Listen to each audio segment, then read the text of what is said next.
तफ़सीर नूरुल इरफ़ान मां 85 मदनी गुल क़िस्त 4। अल्हम्दुलिल्लाहि रब्बिल आलमीन वस्सलातु वस्सलामु अला सय्यिदिल मुरसलीन अम्मा बाद फ़अऊज़ु बिल्लाहि मिनश शैतानिर रजीम बिस्मिल्लाहिर रहमानिर रहीम। तफ़सीर नूरुल इरफ़ान मां 85 मदनी गुल क़िस्त 4।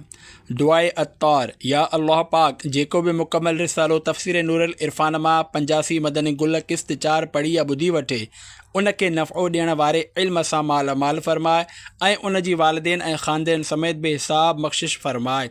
आमीन बेजाहे ख़ातमिन नबिय्यीन सल्लल्लाहु अलैहि वसल्लम। दुरूद शरीफ़ जी फ़ज़ीलत। फ़रमाने आख़िरी नबी सल्लल्लाहु अलैहि वसल्लम जंहिं मूं ते हिकु भेरो दुरूद पाक पढ़ियो अल्लाह पाक उन ते 10 रहमतूं नाज़िल फ़रमाईंदो आहे ऐं जंहिं मूं ते 10 भेरा दुरूद पाक पढ़ियो अल्लाह पाक उन ते 100 रहमतूं नाज़िल फ़रमाईंदो आहे ऐं जंहिं मूं ते 100 भेरा दुरूद पाक पढ़ियो अल्लाह पाक उन जे ॿिन्ही अखियुनि जे विच में लिखी छॾींदो आहे त ही निफ़ाक़ ऐं जहन्नम जी बाहि खां आज़ादु आहे ऐं उनखे क़यामत जे ॾींहुं शहीदनि सां गॾु रखियो वेंदो। सल्लू अलल हबीब सल्लल्लाहु अला मुहम्मद व आलिहि व अस्हाबिहि व बारक वसल्लम। मदीने खां गुजरात वञण जो हुकुम। मुफ़स्सिर क़ुरआन हज़रत मुफ्ती अहमद यार ख़ान नईमी रहमतुल्लाह अलैह खे 7 भेरा हरमैन शरीफ़ैन जे ज़ियारत जो शर्फ़ हासिल थियो। हिकु दफ़े हज खां पोइ काफ़ी अरसे ताईं मदीने मुनव्वरा जे रूह परवर ऐं नूरानी फ़ज़ाउनि में पंहिंजी ज़िंदगी जा हसीन लम्हा गुज़ारे रहिया हुआ त संदन दिलि में इहा ख़्वाहिश पैदा थी त काश का अहिड़ी सूरत पैदा थिए जो हमेशा लाइ हिन पाक सरज़मीन ते रहणु नसीब थी वञे। मस्जिद नबवी शरीफ़ जे वेझो रहंदड़ हिकु शख़्स खे ख़्वाब में हुज़ूर सल्लल्लाहु तआला अलैहि वसल्लम जी ज़ियारत नसीब थी ऐं इहो हुकुम मिलियो त अहमद यार ख़ान खे चओ त हू गुजरात वञे ऐं उते वञी तफ़सीर जो कमु करे। जॾहिं ही पैगाम उन्हनि खे मिलियो त पाण रहमतुल्लाह अलैह तमामु घणो ख़ुशि थिया ऐं फ़रमाइण लॻा बारगाह रिसालत सल्लल्लाहु अलैहि वसल्लम मां ही हुकुम मिलियो आहे त गुजरात वञो त हाणे गुजरात ई मुंहिंजे लाइ मदीनो आहे। मदीने का कुछ काम करना है सैयद, मदीने से मैं इसलिए जा रहा हूँ। आशिक़ सादिक मुफ्ती अहमद यार ख़ान नईमी रहमतुल्लाह अलैह, हकीमुल उम्मत, सच्चे आशिक़ रसूल, आलिम बाअमल, सूफ़ी बासफ़ा ऐं मुफ़स्सिर क़ुरआन हज़रत मुफ्ती अहमद यार ख़ान नईमी रहमतुल्लाह अलैह जिन जी मुबारक नाले के कहिड़ो आशिक़ रसूल वाक़िफ़ न आहे। अल्लाह पाक मुफ्ती साहिब खे इन्हनि जे लिखियल किताबनि ऐं तफ़सीरुनि खे दुनिया में मक़बूलियत अता फ़रमाई आहे ऐं मक़बूलियत छो न अता थिए छाकाणि त तफ़सीर लिखण जो हुकुम खेनि बारगाह रिसालत मां मिलियो। मुफ्ती साहिब जूं 2 तफ़सीरूं मशहूर आहिनि, हिकु नूरुल इरफ़ान, 2 तफ़सीर नईमी। ही तफ़सीर मुकमल मुफ्ती साहिब जो न आहे। 11 सिपारनि जी तफ़सीर लिखण खां पोइ पाण रहमतुल्लाह अलैह जो इंतक़ाल थी वियो। हज़रत मुफ्ती अहमद यार ख़ान नईमी रहमतुल्लाह अलैह पंहिंजे वक़्त जा वॾा आलिम दीन ऐं मुहद्दिस हुआ। संदन लिखणियूं ऐं तसनीफ़ूं पढ़ण सां ईअं लॻंदो आहे ॼणो अखर मां इश्क़ रसूल जा चश्मा वही रहिया हुजनि। क़ुरआन जी तफ़सीर हुजे या हदीस जी शरह, मुफ्ती साहिब कॾहिं बि शान मुस्तफ़ा सल्लल्लाहु अलैहि वसल्लम बयानु करण जो को बि मौक़ो हथां वञण न ॾींदा हुआ। अक़ली दलीलुनि सां मुतासिर थींदड़नि खे अक़ली ऐं आम मुसलमाननि खे नक़ली याने क़ुरआन ऐं हदीस मां दलील ॾींदा हुआ। एतिरे ताईं जो जेकॾहिं कंहिंखे तनक़ीद जी ऐनक पातल न हुजे त अज़ ख़ुदि वाह करणु लॻे। हीउ रिसालो मुफ्ती साहिब जी मशहूर तफ़सीर नूरुल इरफ़ान जी हसीन नुक़्तनि ते ॿधल आहे। अल्लाह पाक मुफ्ती साहिब जे मज़ार ते रहमत ऐं नूर जी बरसात वसाए ऐं असांखे संदन फैज़ सां मालामाल फ़रमाए। आमीन बेजाहे ख़ातमिन नबिय्यीन सल्लल्लाहु अलैहि वसल्लम। सूरतुल कहफ़ मां हासिल थियण वारियूं 9 ख़ूबसूरत ॻाल्हियूं। 1. सूफ़ियनि जी नज़र में नेक अमल उहे आहिनि जेके अल्लाह ऐं रसूल जी रिज़ा लाइ कया वञनि। तंहिं करे रियाकारी वारी नमाज़ बदअमली आहे ऐं अल्लाह जी रिज़ा जे लाइ खाइणु पीअणु सुम्हणु ऐं जाॻणु बेनेकी आहे। 2. रब करीम हुज़ूर सल्लल्लाहु अलैहि वसल्लम ते अहिड़ो महिरबान आहे जो माउ पीउ बि पंहिंजी औलाद ते अहिड़ा महिरबान न हूंदा जो हू पंहिंजे महबूब जे हर हिकु क़ल्बी हालत याने हर मुआमिले जे हर वक़्तु ख़बरगिरी फ़रमाईंदो आहे। 3. सालिहीन जी क़ुर्ब में याने उन्हनि जे वेझो मस्जिद बणाइणु बहितर आहे छो त उते नमाज़ वधीक क़बूल थींदी आहे। 4 हुज़ूर अकरम सल्लल्लाहु अलैहि वसल्लम के सालिह ऐं ग़रीब तमामु घणा प्यारा ऐं महबूब आहिनि, छो त उन्हनि जूं दिलियूं टुटल हूंदियूं आहिनि ऐं महबूब टुटल दिलुनि जी आस आहिनि। ज़िद जो इलाज 5 जेको दलीलुनि ऐं सम्झाइण सां न मञे उहो जूता खाइणु चाहे थो। ज़िद जो इलाज सिर्फ़ अज़ाब इलाही आहे। 6 गुनाहनि खे विसारे छॾणु मरदूदनि जो तरीक़ो आहे।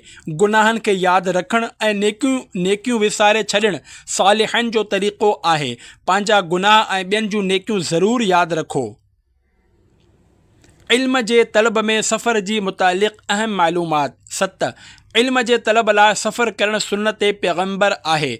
उस्ताद वटि वञणु उन खे पढ़ाइण लाइ घर न घुराइणु सुन्नत आहे। इल्म जे वाधारे जी ख़्वाहिश रखणु बहितर आहे। सफ़र में तोशो याने सामान रखणु बहितर आहे। सफ़र में सुठो साथी हुजणु बहितर आहे। उस्ताद जो अदब करणु ज़रूरी आहे। उस्ताद जी ॻाल्हि ते एतिराज़ न करणु घुरिजे। इल्म सिर्फ़ु किताबनि मां हासिलु न थींदो आहे, बल्कि उस्ताद जी सोहबत मां बि हासिलु थींदो आहे। बुज़ुर्गनि जी सोहबत कीमिया जो असरु रखंदी आहे। हिकु मामूली लोह जो टुकड़ो कारीगर जे हथ लॻण सां क़ीमती औज़ार बणिजी वेंदो आहे। हिकु मामूली इंसान कामिल सोहबत सां शान वारो बणिजी वेंदो आहे। 8 कुल 4 बादशाह सॼी दुनिया जा मालिक थिया। 2 मोमिन हज़रत सुलेमान अलैहिस्सलाम ऐं सिकंदर ज़ुल्क़रनैन रहमतुल्लाहि अलैहि। 2 काफ़िर बख़्ते नसर ऐं नमरूद। सिकंदर ज़ुल्क़रनैन खे ज़ुल्क़रनैन इन करे चयो वेंदो आहे जो उन्हनि सिज जे ॿिन्ही क़रननि याने ओभर ऐं ओलह जो सैर फ़रमायो। 9 बदकार खां वधीक बदनसीब उहो नेकोकार आहे जेको महिनत ऐं मशक़त सां नेकियूं करे पर उन जी का बि नेकी संदसि कमु न अचे ऐं हू धोखे में रहे त मां नेकोकार आहियां। ख़ुदा जी पनाह। सूरे मरियम मां हासिल थियण वारियूं 9 ख़ूबसूरत ॻाल्हियूं। 1 दुआ जे वक़्तु पंहिंजे आजिज़ी ऐं माज़ूरी जो ज़िक्र करणु बहितर आहे। मौला करीम जे अॻूणनि इनामनि जो ज़िक्र बि सुन्नत अंबिया ऐं दुआ जी मक़बूलियत जो ज़रियो आहे। मतिलबु त अहिड़ी सूरत में बानो रब जे करम खे करम जो ज़रियो बणाईंदो आहे। 2 पैगम्बर जो दामन अज़ाब इलाही खां पनाह जी जाइ आहे। 3 पुट जो पीउ सां वॾो सुलूक याने सुठो सुलूक इहो आहे त खेसि कोशिश सां या दुआ सां हिदायत ते आणे। 4 इबादत इलाही सां बदनसीबी दूर थींदी आहे ऐं ख़ुशनसीबी हासिल थींदी आहे। 5 नमाज़ुनि में सुस्ती तमामु गुनाहनि जी पाड़ आहे। इन सुस्ती जूं केतिरियूं ई सूरतूं आहिनि।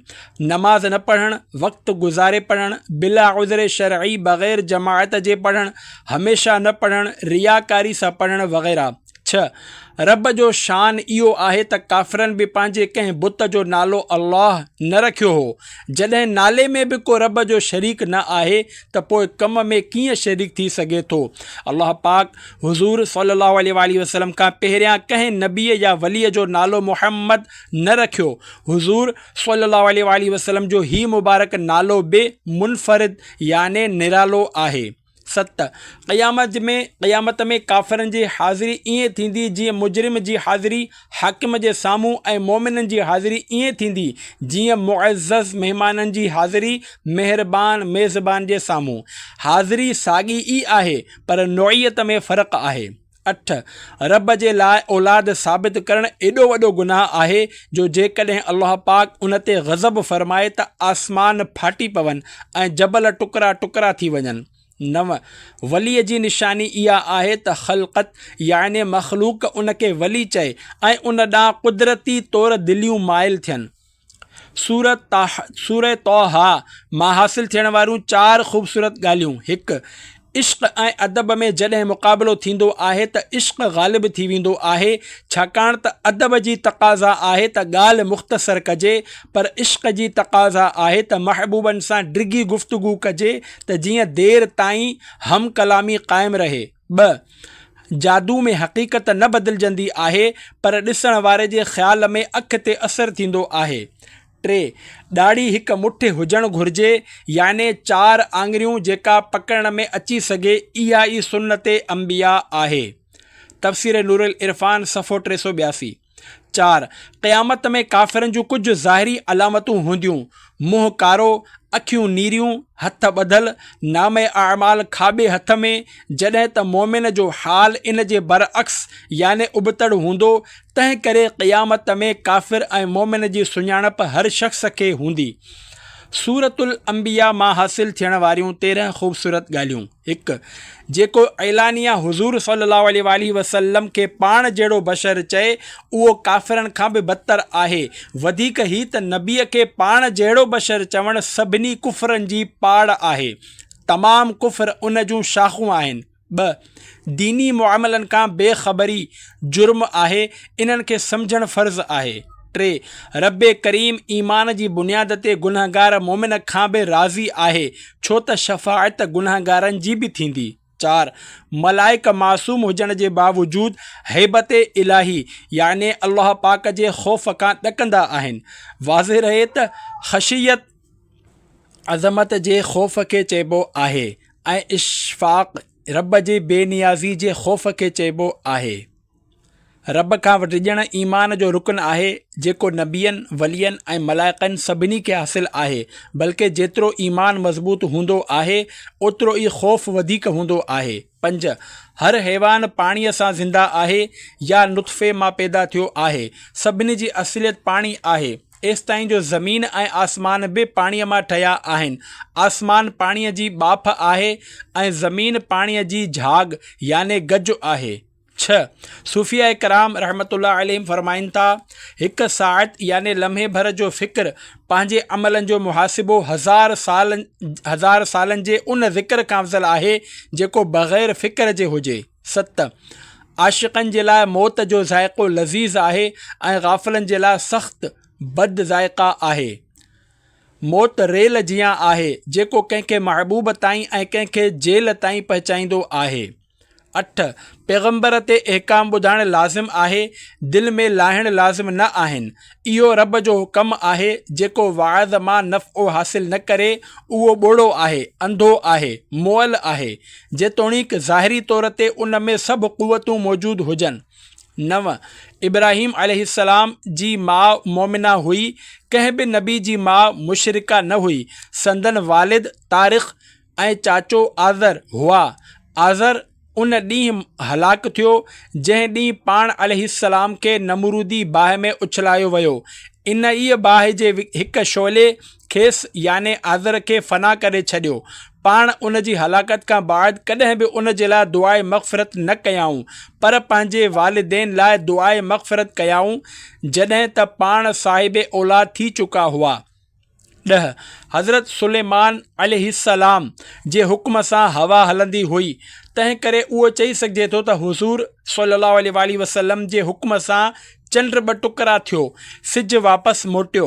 हुज़ूर सल्लल्लाहु अलैहि वसल्लम जे हुक्म सां मींहं वसिया वग़ैरह वग़ैरह। ही हुक्म अताए ख़ुदावंदी सां आहे। 11. पंहिंजी हाजत पेश करण बि दुआ आहे ऐं रब जी हम्दो सना करण बि दुआ आहे। दुआ में रब जी हम्द ज़रूरु करणु घुरिजे। 12. जेको मक़बूल दुआ थियणु चाहे थो उहो ही 3 कम करे। 1. नेकियूं करण में देरि न लॻाए। 2. हर वक़्तु रब खां दुआऊं घुरंदो रहे। 3. रब जे हुज़ूर आजिज़ी ऐं इनकिसारी करे। 13.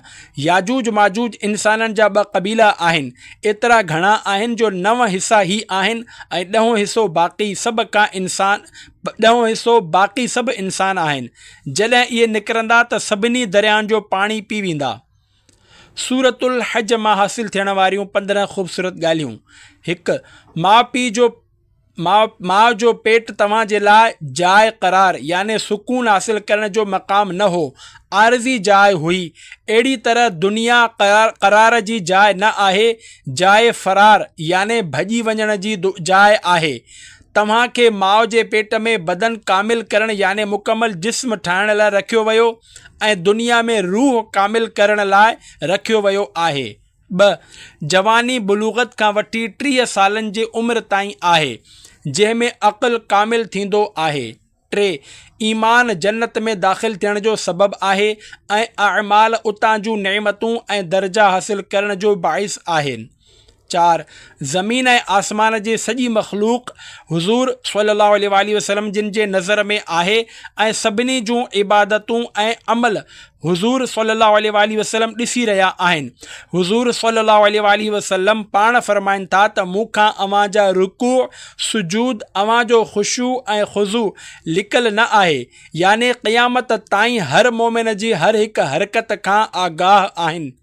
5 बाहि जा कपिड़ा, टहिकंदड़ पाणीअ सां गुस्ल, उॿरंदड़ पाणी पीअण, लोह जे गुर्ज़नि या हिकु हथियार जेको मथां खां गोल मोटो ऐं हेठियां खां सन्हड़ो हूंदो आहे सां मार खाइण काफ़िरनि जो अज़ाब आहे। रब्बे करीम मोमिननि खे उन खां महफ़ूज़ रखंदो। कुझु गुनहगार मोमिन दोज़ख में पंहिंजे गुनाहनि खां पाक ऐं साफ़ थियण लाइ वेंदा, जीअं बाहि में गंदो ऐं मेरो सोन साफ़ थींदो आहे। 6 आदम अलैहिस्सलाम सभ खां पहिरियां काबो तामीर कयो, जेको नूह अलैहिस्सलाम जे तूफ़ान वक़्तु ग़ाइब थी वियो। पोइ हज़रत इब्राहिम अलैहिस्सलाम खे काबे जी तामीर जो हुकुम ॾिनो वियो। 7 मस्जिद में ॿुहारी ॾियणु, इन खे साफ़ सुथरो रखणु ऐं उन खे सींगारणु सुन्नत इब्राहिमी ऐं आला दर्जे जी इबादत आहे। 8 नबीअ जो मौजज़ो इहो बि आहे त उन्हनि जो आवाज़ ओभर ऐं ओलह में पहुचे ऐं मौजूद ऐं मादूम याने ग़ैर मौजूद सभु ॿुधनि। इहा करामत कुझु ओलिया खां पिणु ज़ाहिर थींदी आहे। तफ़सीर नूरुल इरफ़ान सफ़ो 807। 9 हुज़ूर सल्लल्लाहु अलैहि वसल्लम हमेशह मदीने पाक में क़ुर्बानी कंदा हुआ। 10 इस्लाम खां पहिरियां बि ॿियनि उम्मतुनि ते क़ुर्बानियूं हुयूं। इहा तमामु पुराणी इबादत आहे। 11 क़ुर्बानी जी ॻऊं या उठ खे सींगारणु, उन खे घुमाइणु सभु जाइज़ आहे, छो त इहो शाइरिल्लाह अल्लाह जी निशानियुनि जी ताज़ीम आहे। क़ुर्बानी जा आदाब। 12 शाइरिल्लाह जी ताज़ीम ईमान जो बुनियादु आहे। क़ुर्बानी जी ताज़ीम इहा आहे त इन खे ख़ूब सेहतमंद याने मोटो ताज़ो कजे, ख़ुशीअ सां ज़बह कजे, बग़ैर ज़रूरत जे इन ते सुवारी न कजे, इन जो खीरु न पीतो वञे ऐं ज़बह खां पोइ इन जो गोश्त तबरुक तौरु खाधो वञे। 13 ओलिया अल्लाह जे आस्थाननि ते हाज़िरी ॾियणु घुरिजे त जीअं उतां जूं रौनक़ूं ॾिसी नेक अमलनि जो शौक़ु पैदा थिए। ख़ौफ़ पैदा करण लाइ काफ़िरनि जे अज़ाब वारी जाइ ते वञो, उम्मीद हासिल करण लाइ सालिहनि जे क़बरुनि ते वञो, जिते रहमतूं वसी रहियूं आहिनि। 14 काफ़िरनि वटि बसारत त आहे पर बसीरत न आहे। बसारत दिमाग़ जे अखियुनि में ऐं बसीरत दिलि जे अखियुनि में हूंदी आहे। हिदायत जो मदार बसीरत ते आहे। बसीरत जो सुरमो अल्लाह जो ज़िक्र आहे। 15 चेहरो दिलि जो आईनो आहे। दिलि जा आसार चेहरे ते ज़ाहिर थींदा आहिनि। मोमिन जी सुञाणप इहा आहे त संदसि चेहरे ते रब्बे करीम जी हम्द ऐं हुज़ूर सल्लल्लाहु अलैहि वसल्लम जी नात शरीफ़ ॿुधी ख़ुशीअ जा आसार ज़ाहिर थींदा आहिनि। काफ़िरनि जा मुंहं बिगड़ी वेंदा आहिनि। सूरतुल मुमिनून मां हासिल थियण वारियूं 11 ख़ूबसूरत ॻाल्हियूं। 1 असांजा उज़वा रब जी अमानत आहिनि। इन्हनि सां गुनाह करणु अमानत में ख़यानत आहे। 2 नमाज़ जी हिफ़ाज़त जूं 3 सूरतूं आहिनि। हमेशह पढ़णु, सही वक़्त ते पढ़णु, सही तरीक़े सां वाजिबात सुनन ऐं मुस्तहबात सां पढ़णु। नमाज़ पढ़णु कमाल न आहे, पर नमाज़ क़ाइमु करणु ऐं उन जी हिफ़ाज़त करणु कमाल आहे। सूफ़ियनि जे मसलक में नमाज़ जी हिफ़ाज़त इहा आहे त उन्हनि गुनाहनि खां बचिजे जिन सां नेकियूं बर्बाद थी वेंदियूं आहिनि। माल कमाइणु बि सुठो आहे, पर उन खे कमाए संभालणु तमामु सुठो आहे। अल्लाह तौफ़ीक़ ॾिए त मरण घड़ीअ ताईं नमाज़, रोज़ो, हज ऐं ॿिया अमाल संभालियूं, ख़ैरियत सां उहो समर मंज़िल मक़सूद ताईं पहुचे। 3 विरासत मिल्कियत जो आला ज़रियो आहे, जेका न फ़िस्क़ थिए सघे थी, न बातिल थी सघे थी ऐं न ई टुटी सघे थी। 4 कुफ्र सां अक़ल बि मारी वेंदी आहे, छो त मुशरिक वणनि, पथरनि ऐं ॿियनि शयुनि खे ख़ुदा मञींदा हुआ, पर इंसान खे नबी मञण में हीला बहाना कंदा हुआ। उहे सम्झंदा हुआ त नबूवत जो बार इंसान जहिड़े कमज़ोर मख़लूक बर्दाश्त नथी करे सघे। 5 जेकॾहिं गुनाहनि जे बावजूदु दुनिया जूं नेमतूं मिलनि थियूं त इहो ख़ुदा जो अज़ाब आहे। जीअं नेकियुनि जे बावजूदु कॾहिं कॾहिं दुनियावी तकलीफ़ूं अचणु रब जी ख़ासि रहमत आहे। अंबिया इकराम या ओलिया अल्लाह ते मुसीबतूं ईंदियूं रहंदियूं आहिनि। 6 हलाल ऐं पाकीज़ा ग़िज़ा हासिलु करणु वॾी इबादत आहे। इन सां इबादतुनि में लज़्ज़त ईंदी आहे।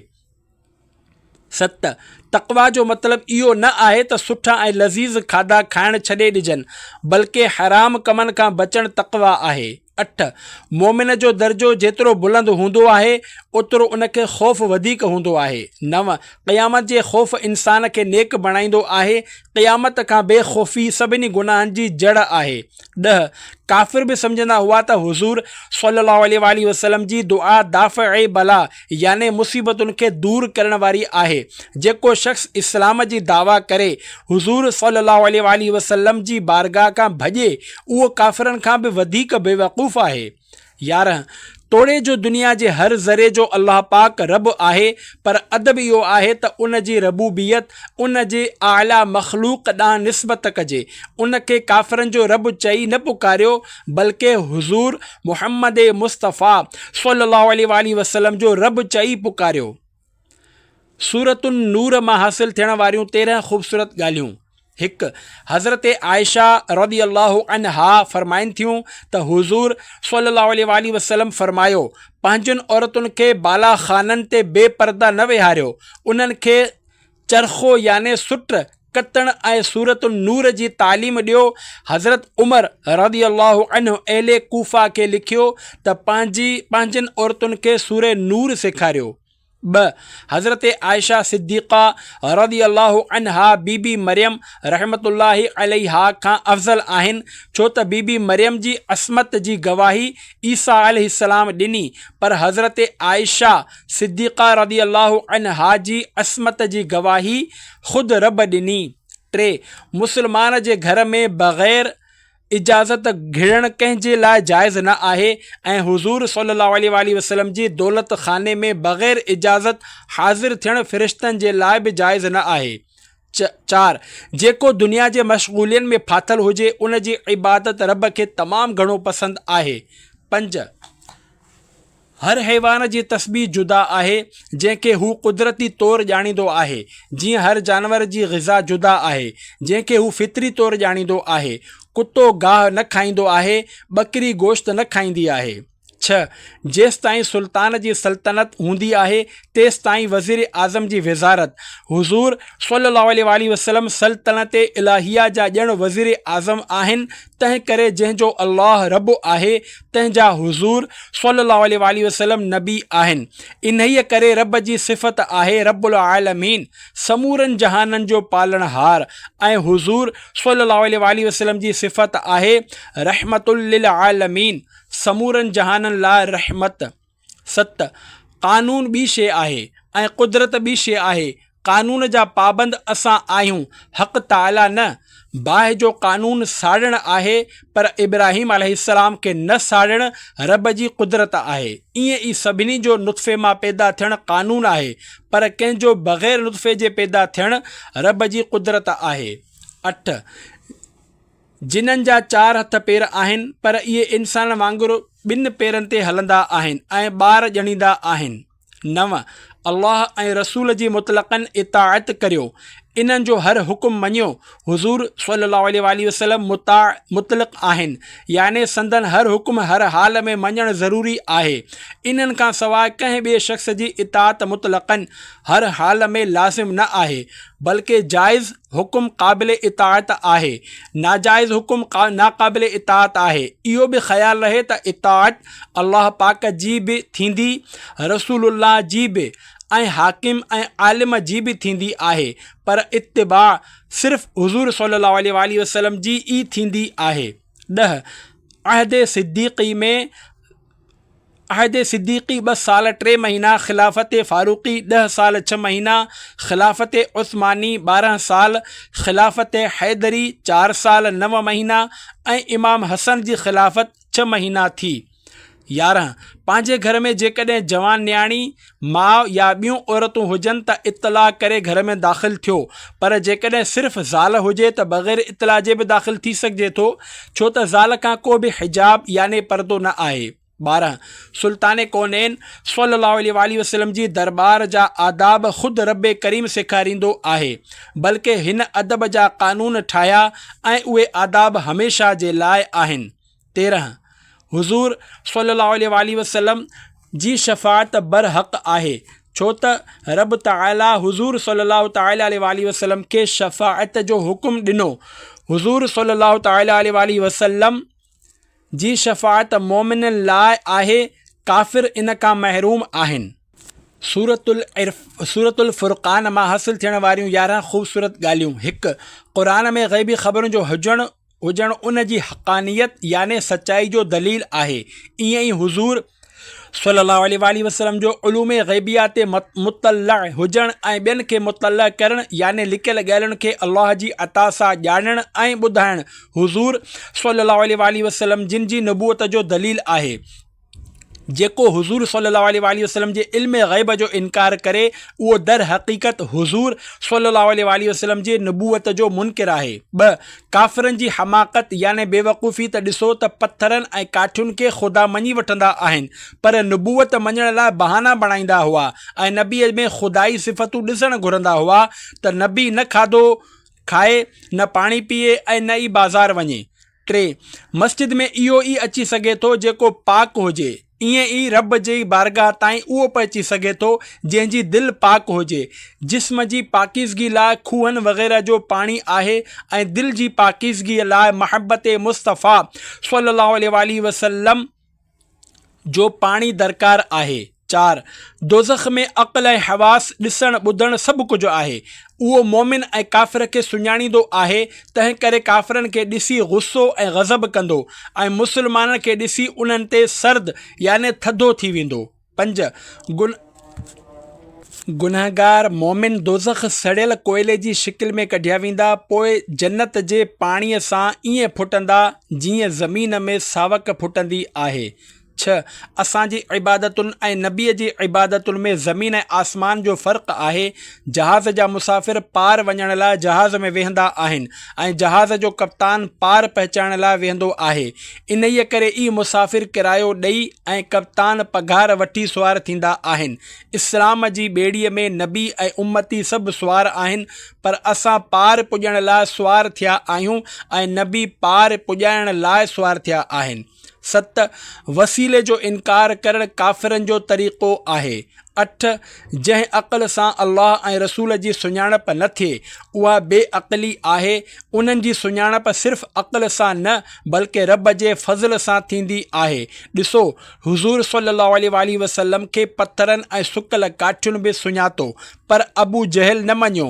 अहिड़ा माण्हू जानवरनि खां बदतर उन ई करे थिया जो जानवर रब जी तस्बीह कंदा आहिनि, चारो ॾींदड़ मालिक जी सुञाणप ऐं इताअत कंदा आहिनि, नफ़े ऐं नुक़सान वारियूं शयूं सुञाणींदा आहिनि, पंहिंजो घरु सुञाणींदा आहिनि, पर काफ़िर इहो कुझु बि न ॼाणींदा आहिनि।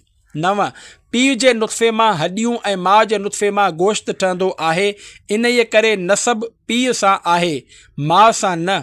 10 क़ुरानी अहकाम सम्झणु ऐं अक़ुल या तक़लीद खां कमु वठो। क़ुरानी अहकाम सम्झण में अक़ुल या तक़लीद खां कमु वठो ऐं साहिब क़ुरान सल्लल्लाहु अलैहि वसल्लम जी ग़ुलामी में अक़ुल खे तर्क करे छॾियो। 11 दीनी पेशवाई याने मनसब घुरणु महबूब आहे। दुनियावी सरदारी बि ज़रूरत वक़्तु घुरणु जाइज़ आहे, जॾहिं त नफ़्स जे लाइ न हुजे।